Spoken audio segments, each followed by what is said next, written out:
call it the royal school?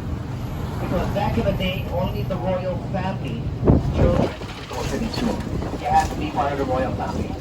You got to be a princess or a prince to go to that school. You have to have the royal blood. So that's why they go to the royal school.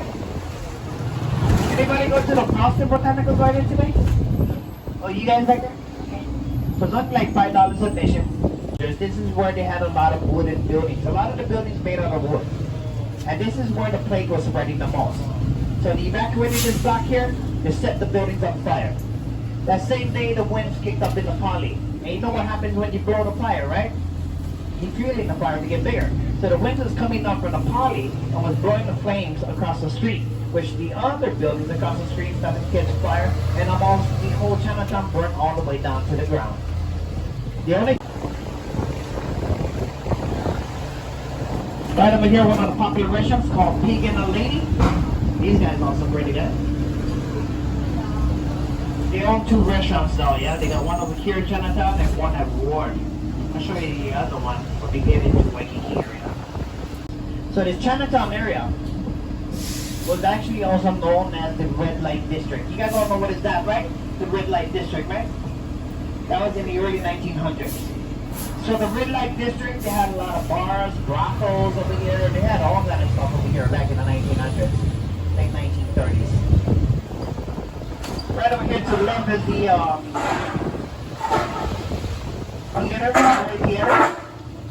This was actually built in 1922. Where all the military people used to watch all the shows. And this place over here in the 1930s.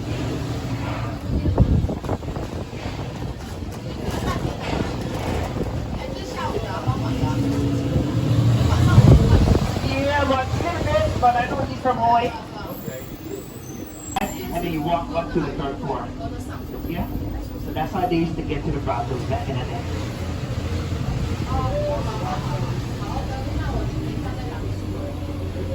We're right upstairs. You know what they built that for, right? Skinny dipping.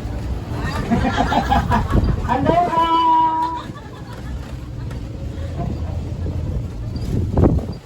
Alright guys, so this is our next stop at Ward. Anybody on Ward? Flowers on the tree is the plumeria. The plumeria come in many different colors, and so does the hibiscus. As for the hibiscus, it comes in 5 different colors: red, yellow, white, pink, and orange. As for the Hawaii state flower, it is the hibiscus, but just remember, the yellow hibiscus is the state flower. Okay? Not the orange, not the red, not the white, even though it's much nicer, they actually picked the yellow. The reason why they picked the yellow is because each island represents a color. A color represents a certain flower on the island.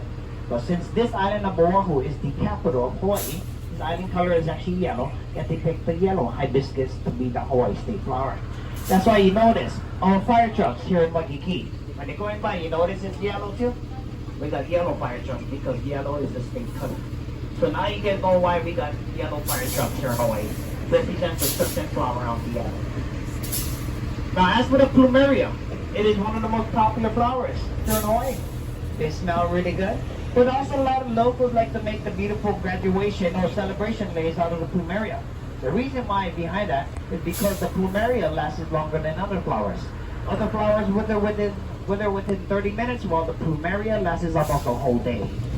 So that's why the locals chosen the plumeria flower to make that beautiful graduation leis out of it. Now for the women, I know you guys like to wear flowers in the ear, right? Or they wear flowers in the head, on your head. You guys know about a meeting about putting flowers on your head. Anybody told you guys? You guys did? Okay, for the guys who did it, here it is now. Into the gods, yeah? Tell me, bro. So the man actually, when he showed up in the air, he's doing a soaring honk, and the 2 ladies are on the side with the wind, meaning the honk soaring with the wind. Yeah, you may find the form of dance at the Hula Festival here in Hawaii, called the Very Monarch Hula Festival, which only happens once a year.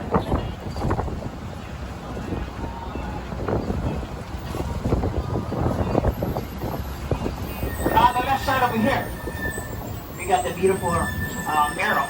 This mural was actually painted by a famous artist named Wyland. He's very famous in the States because he painted a lot of the whales breaching the water inside the buildings.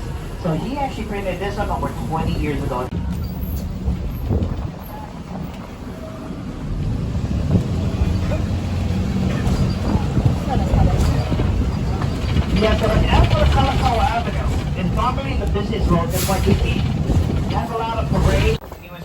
Waikiki.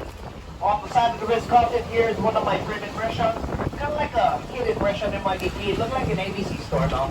But this one is actually good for the prime rib. A lot of people don't know it's a restaurant here. But they got really good prime ribs here called Island Country Market. That's the name of this place. Yeah, shouldn't be too busy because it looks like an ABC store. But it's a good place to go eat.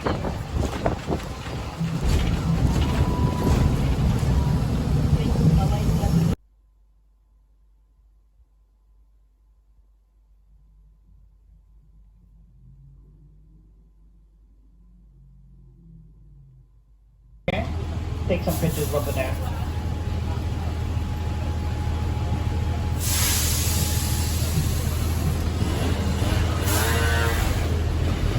Now, for you guys safety, please remain seated while the trolley is moving. You guys need to stand. Please hold on to some straps or even hold on to the benches or take some pictures.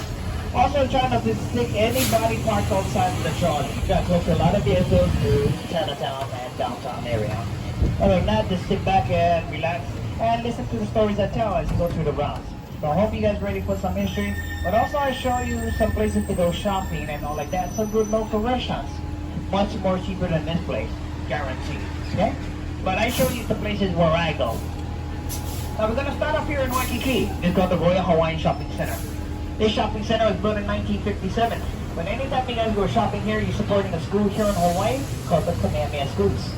But also here to the right, we got the center stage at the Royal Hawaiian. This is where they got the pre-hula shows sometimes. So every now and then, especially on the weekends, you might want to walk through. You might bump into them pre-hula shows here. You guys like to watch hula dancing, right? Hula shows is pretty cool, right, to watch? So over here have some of them every now and then on the weekends. On the left side over here is actually called the Duke's Lane. It's where you buy the souvenirs and trinkets for your friends and family all back home. We got the little kiosks there. About 30, 40 years ago, a lot of those souvenirs used to be sold at the international marketplace, right here. Not anymore, it's mostly all high-end stores and restaurants now. So if you guys ever come over here, they're going to try and sell you some Rolexes and Teslas for souvenirs. Much more different than what it used to be. Here to the right is the oldest hotel in Waikiki. This is called the Moana Surfrider. This hotel was originally built in 1901. Grand opening night of this hotel used to cost $1.50 per night. And this hotel, $1.50. It ain't $1.50 anymore, folks. I'm gonna pay $1,000 a night over there. Alright guys, so coming up over here is for our next stop at the Duke Statue, the Hyatt Regency, the Kohiaumi. Alright, anybody for this one right here? Banning trees we got in Waikiki. The last Queen of Hawaii, Queen Kapiolani. Right over here also to the right, we got the statue of Jonah Kohio, the Prince of Hawaii. Right here. We do have a holiday for him too, here in Hawaii, in the beginning of the year.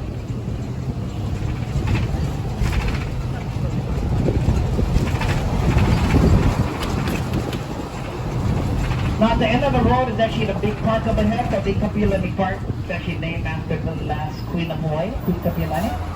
Park up ahead is the biggest and the oldest park here in the island. In the 1800s, the park was once a horse race track of the king and queen. Anybody getting out there? Ask them. Ask them Waikiki.